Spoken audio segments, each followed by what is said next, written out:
It was over 2 centuries before the ChineseHistory united the whole land of China, the end of the time of rights and music, the dawn of the warring states.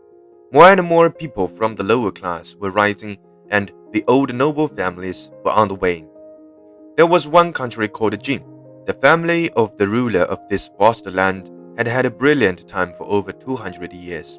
But with the corruption of the rulers, 6 main ministers took over the whole country's economy, military power, and administration affairs. These greedy foxes fought against each other for generations. Finally, only 4 families stood on the stage: Zhi, Wei, Han, and Zhao. Zhi was the most powerful among them. There was one young man with a bronze sword.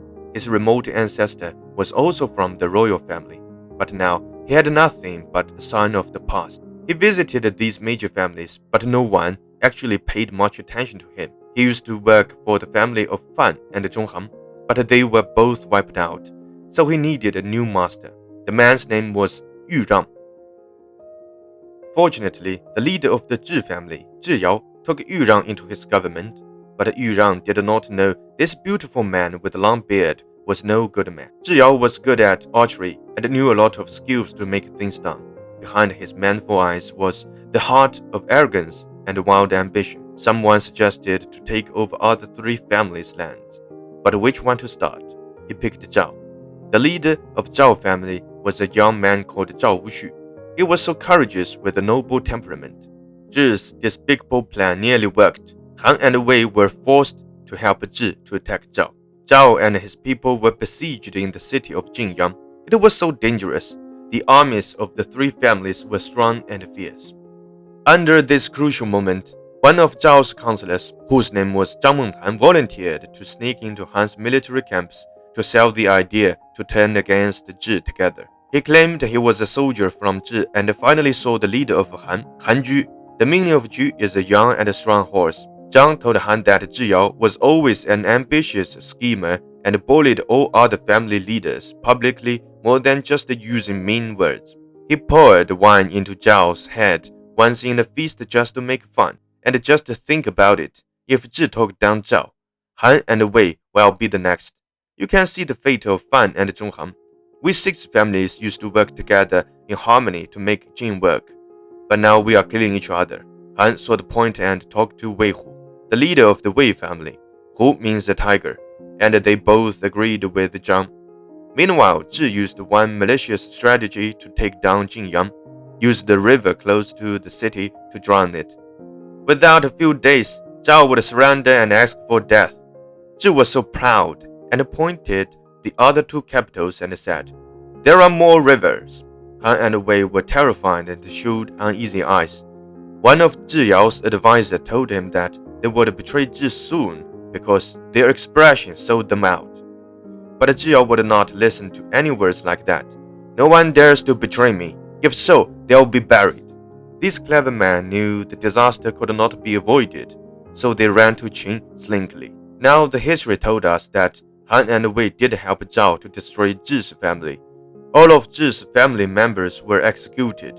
Zhao used Zhi Yao's skull as a urinal to show his anger. After the chaos. All we can say after the purge and massacre, Yu Rang ran away into a mountain. He got the news that his old master Zhi Yao was killed. Tears came from his eyes and he said, "A gentleman acts on behalf of an understanding friend, as a woman makes herself beautiful for her lover. Now the late master is gone. I have to sacrifice myself to kill Zhao Wuxu." Yu changed his name and pretended to be a slave in order to get into Zhao's palace to assassinate the personal enemy. He ambushed in the rest room and waited for the chance to use his lethal dagger to end Zhao's life. Zhao went to the toilet and felt something is wrong. The atmosphere was full of murderous qi. He asked the guards to search for the suspect. They found a suspicious plasterer. That guy was exactly Yu Rang. Before they had the chance to ask at first, Yu revealed his true identity and claimed he was here to take the revenge for his late master. Zhao did not order to punish Yu Rang and released him to show his mercy and tolerance. Yu Rang went back home and planned something crazy. His wife and friends talked to him, They tried to convince him to quit the silly operation. Zhao is a good master to follow. You should work for him. He must be satisfied with your abilities and courage, someone suggested. Yurang cut off all his hair and eyebrows and painted his body to disfigure himself so nobody would notice him. He pretended to be a beggar on the street to seek for opportunity. But his wife recognized him through the voice. He was so shocked and swallowed burning coals to destroy his own voice. Then he became nobody, just a horrible creature driven by the fury and hatred. One day, he ambushed under the bridge that Zhao was meant to cross.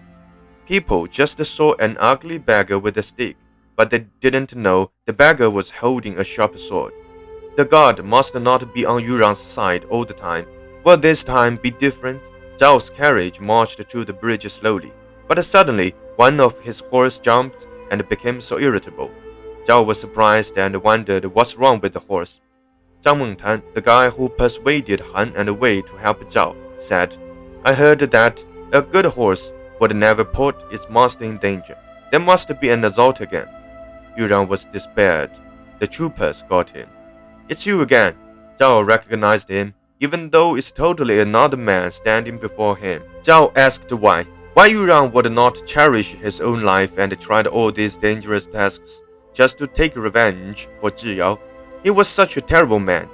And Yurang followed Fan and the Zhonghang families, and they were all exterminated by Zhi. Why shouldn't Yurang avenge them? Why? Because these people treated me as nobody. So I paid back as nobody would do. But Zhi treated me so well as if I were the important man of the state.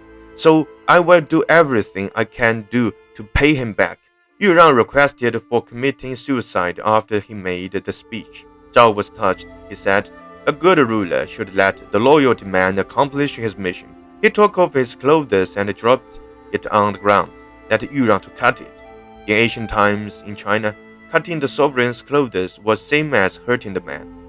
Yurang jumped and cut the clothes and cried, then laughed for 3 times. I made it, master, he shouted, and finally ended his own life with his precious bronze sword. Yurang was one of the 4 most famous assassins during the Eastern Zhou dynasty. The fact was he failed his mission. But Zhao Wushu really died not long after this attack, so many people say Yurang's action moved the gods and finally took Zhao's life. The day Yurang killed himself, all the men with honor from Zhao and Yan cried and sang for him. Some history researchers believe that Yurang was not an official loyal to his sovereign but a reckless ordinary man. He did not make any good suggestions to Zhiyao to avoid the destruction, and he did not have the ability to choose a good master. Zhiyao was such a bad person, and Zhao was known for his personality charm. When Zhao was trapped in Jinyang city, he showed the people his composure and leadership, and he trusted Zhang Mengtan to make the right move to turn the tide. But more people admire Yurang just because he was so real to love and hate. He was not the most successful assassin back in 2000 years ago, but he was definitely the most romantic one. His heart was simple and clear, so his name was always shining through the long history of China. Thanks so much for watching my first YouTube video. If you like it, please click like. If you're interested in Chinese history and culture, please subscribe to my channel. It's Danny here. Thanks so much again.